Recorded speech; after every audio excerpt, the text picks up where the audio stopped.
Assalamualaikum warahmatullahi wabarakatuh. Hai semuanya, apa kabar? Alhamdulillah hari ini kabar aku dan keluarga baik-baik saja. Walaupun minggu-minggu kemarin sempat diterjang kembali banjir. Jadi dalam bulan-bulan ini di tahun baru 2025 itu udah 2 kali kebanjiran. Dan aku pikir banjir yang kemarin itu adalah banjir yang lumayan besar, padahal hujannya itu nggak seberapa.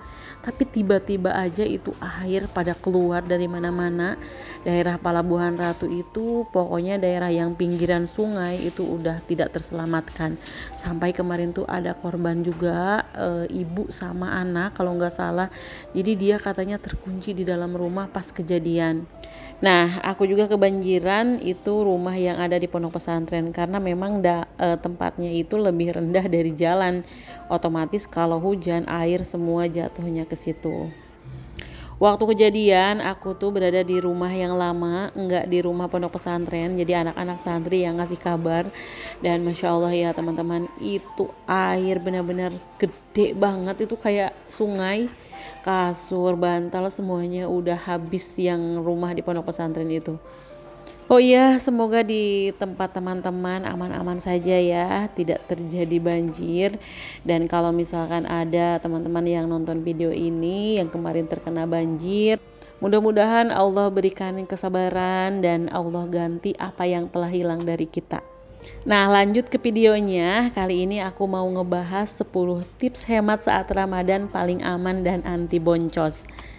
Walaupun keadaannya lagi seperti ini, kemudian bulan Ramadan juga, tapi yang namanya belanja kebutuhan itu harus tetap berjalan. Dan kenyataannya memasuki bulan Ramadan sering banget pengeluaran itu menjadi tidak terkendali. Untuk itu sangat penting kita sebagai ibu rumah tangga mengetahui tips hemat belanja di bulan Ramadan. Nah, yang paling pertama seperti biasa kita bikinin dulu deh daftar belanja bulanan. Terutama di bulan Ramadan ini banyak banget tambahannya, kayak misalkan sekarang ini kita butuh kurma, terus butuh sirup, itu kan di bulan-bulan yang kemarin itu nggak ada. Nah, makanya kita bikinin itu daftar supaya keuangannya udah kita tentuin dari rumah.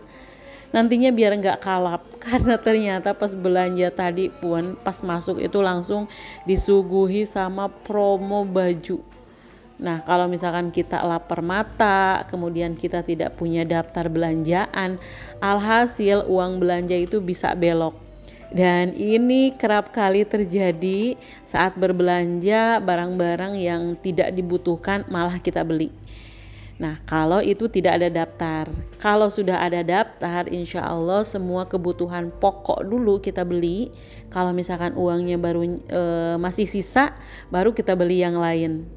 Jadi seolah-olah kalau misalkan kita sudah punya daftarnya, kita pun bisa menahan diri untuk tidak membeli barang-barang yang tidak sesuai dengan daftar yang sudah kita buatkan. Itu rem juga ya teman-teman.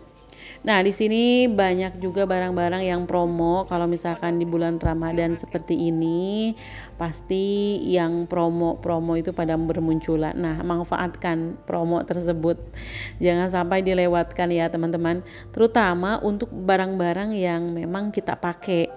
Jangan juga kita membeli barang-barang promo tapi tidak kita pakai di rumah, atau produk-produk yang tidak kita pakai. Pokoknya kita harus benar-benar konsisten dengan produk yang memang kita pakai di rumah.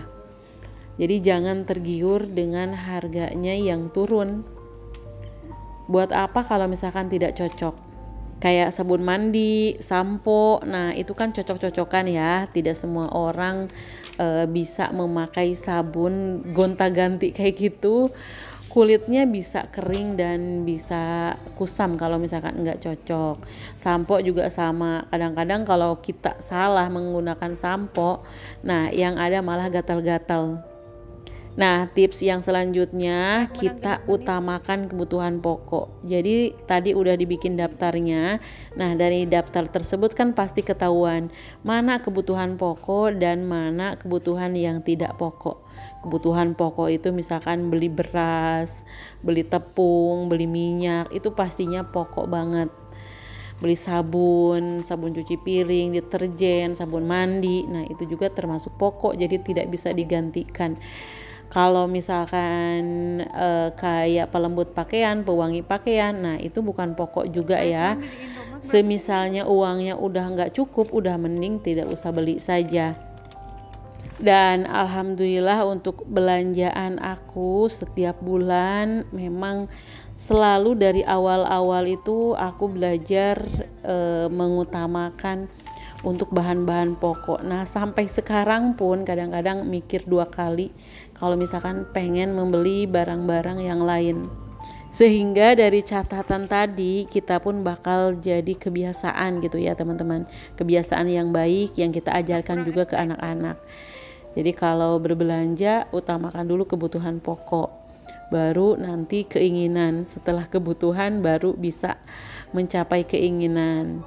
Nah selanjutnya kita harus catat alokasi pengeluaran. Sesibuk apapun pencatatan itu memang harus dilakukan supaya keuangan kita itu jelas ya teman-teman. Jadi kadang-kadang kita males nyatet-nyatet lah, buat apa dicatat, nanti juga habis. Nah ternyata ada banyak sekali manfaat kalau misalkan kita sudah terbiasa catat mencatat, itu kayak semua keuangan bakal terarah. Ada untuk membeli, ada untuk tabungan. Jadi kita perlu banget disiplin mengawasi dan mencatat alokasi pengeluaran. Karena ini nantinya untuk jangka panjang.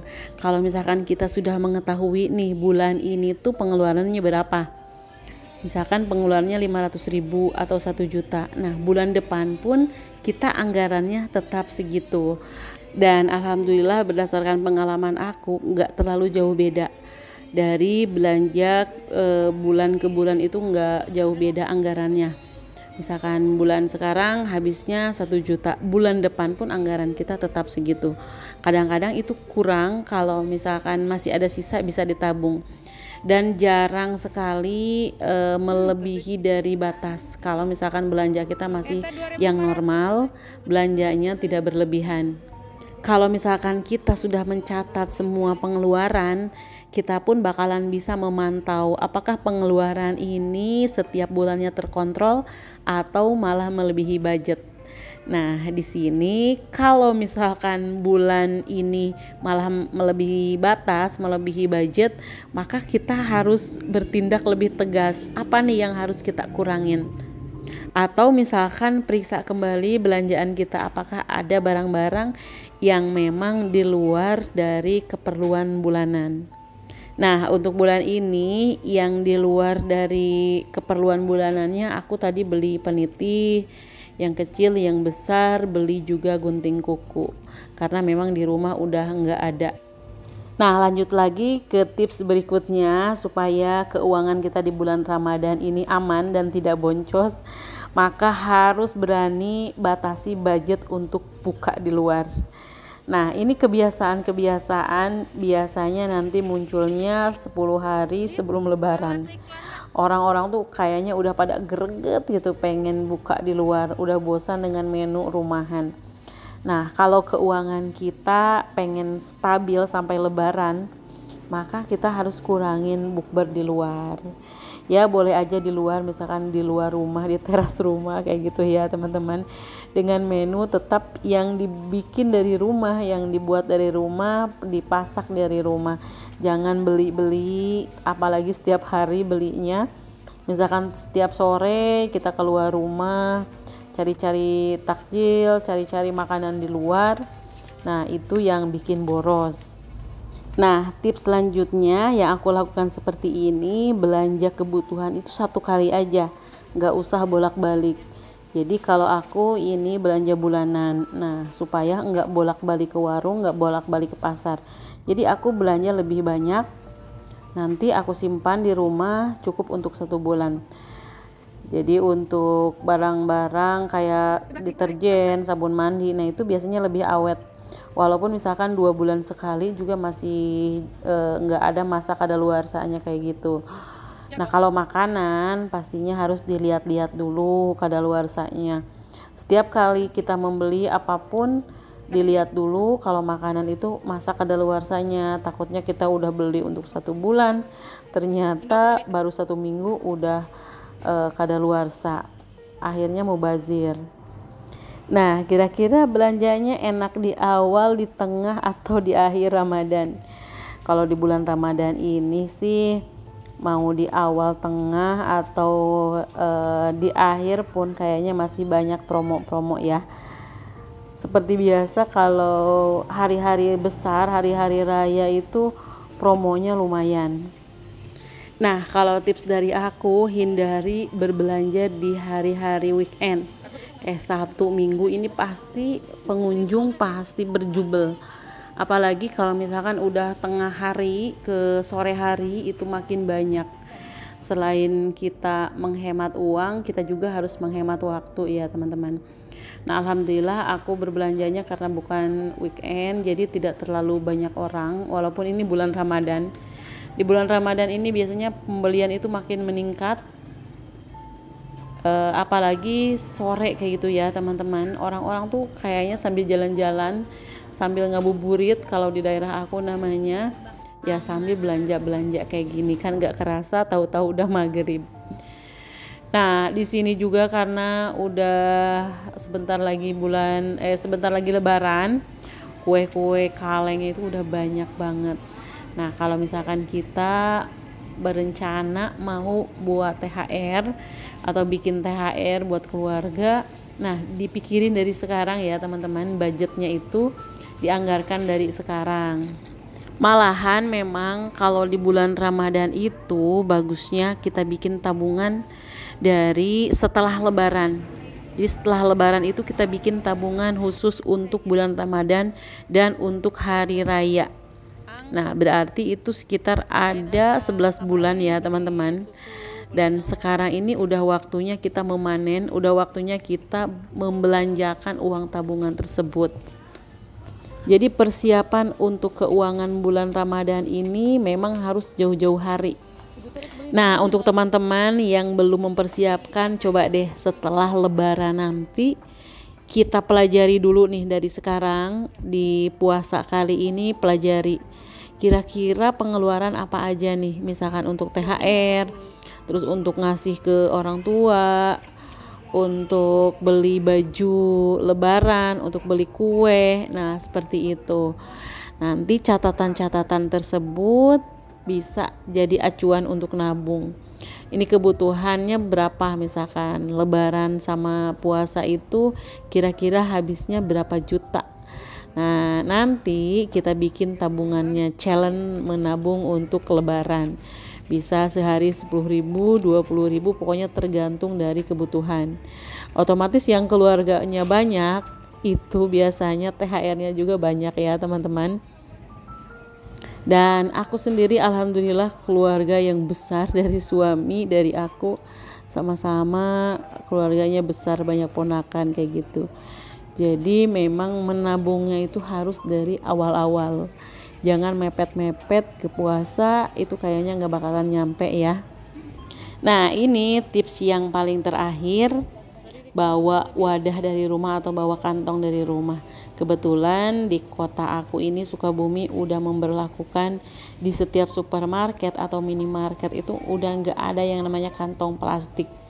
Jadi untuk mengurangi sampah, kita menggunakannya wadah atau tas untuk dipakai berulang-ulang. Makanya jangan sampai setiap kali belanja kita beli, lumayan harganya.